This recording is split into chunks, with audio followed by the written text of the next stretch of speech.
At dawn, the lagoon was still a blank page, and Andrea, a gondolier by profession and by affection, left the shipyard like someone who opens a book at the right chapter.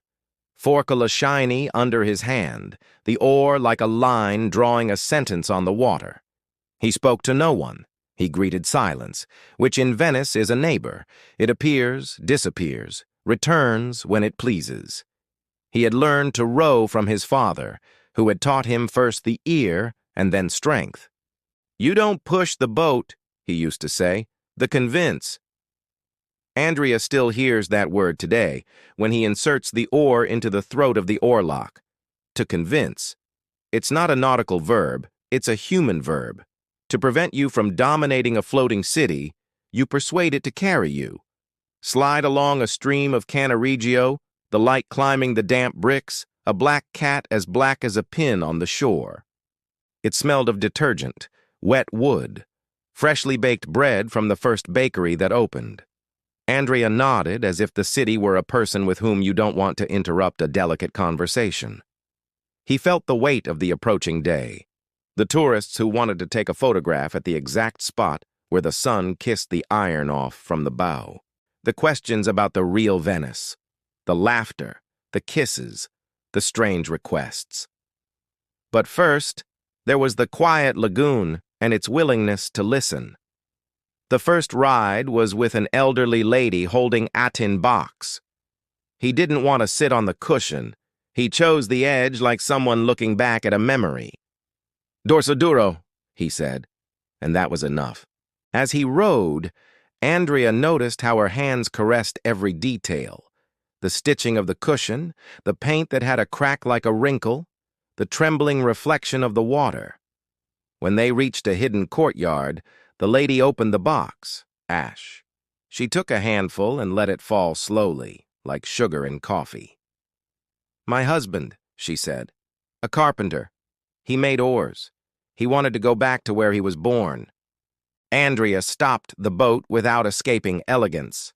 He didn't offer his condolences. Rest, the ash mingled with the water, and in that moment he was certain that important things happen without noise. When he left, the lady asked him if he was from there. "From here and from every Bracola," he replied, making her smile. Finally, he refused her the change, and she, in response, left him a metal thimble. To remind you that your hands, before taking, they measure. By mid-morning, the phones arrived, the selfie sticks, the hearts that promised each other everything in half an hour. Andrea didn't judge. He was ferrying. Every love asked for water, and he gave it. He explained the meaning of the sisters. Without going into the news, he pointed to the balcony where a violinist was practicing his cadenza as if the city were an open-air stage. He told officers and policemen who can read wood like a doctor listens to a chest. When he passed by San Polo, the gondola cast a dark shadow on the stone. Andrea saw himself as a boy, with his legs still to be made, his father showing him how to tilt the oar for the UR, the short stroke that stops without abruptness. "Here is the difference between a ferry and a thought," the old man told him, with that irony that only tired men know how to use. In the afternoon, a ship came on board, silent couple, love doesn't change, they do. They didn't speak each other's language. She was Japanese, he was Argentinian, a dictionary like a shawl on his knees. Andrea rowed slowly. Venice understood them for them. He suggested the tour in San Cassiano River, where someone's laundry still smelled of Marseille soap. They exchanged a smile at the right turn. In that silence, he thought that the city is a better interpreter than any translator. It removes superfluous words, leaving the essential ones. Towards evening, while the engines of the steamboats they were doing their tired rounds, the water rose a hand's breadth, high water announced. Andrea, who had a map of the currents in his eyes, shifted his work to the less exposed ones. The city was changing like a woman preparing for a ball. It wasn't a drama. It was yet another transfiguration.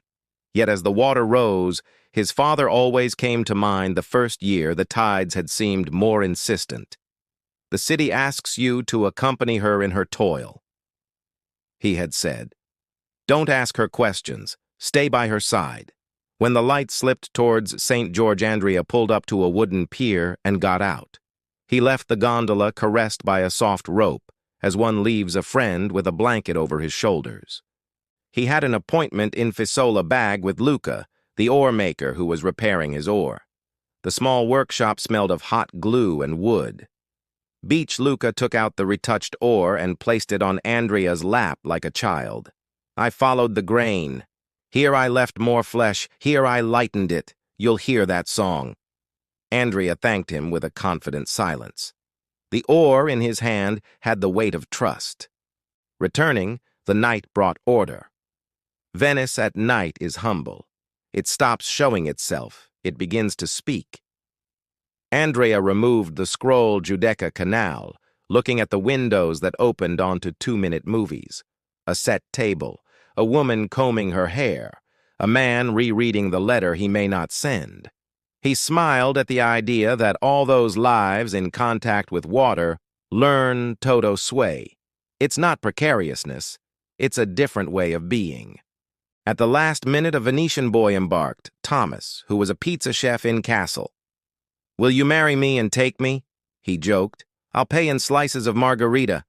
Andrea accepted the exchange and asked him what the night at the bakery was like.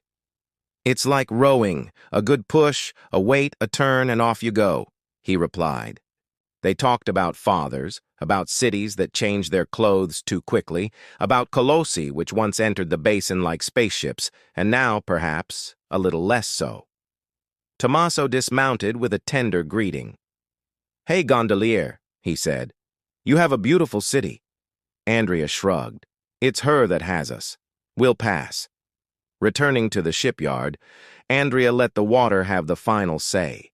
He stopped to look at his gondola, asymmetrical, beautiful, with a beauty that doesn't ask permission. It seemed to him a metaphor, to be unbalanced for balance. He sat on the dock with the oar on his knees and remembered.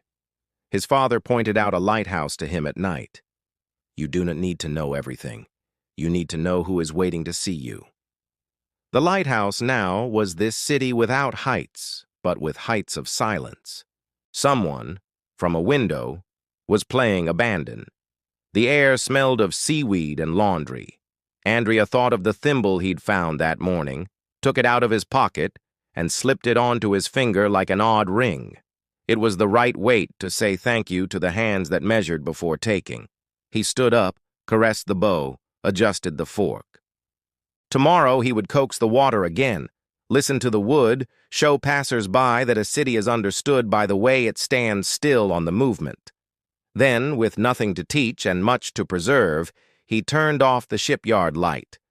The lagoon, in its gentle blackness, seemed breathe, and Andrea, with the oar humming softly, returned home with the pace of someone who owns nothing and encounters everything every day.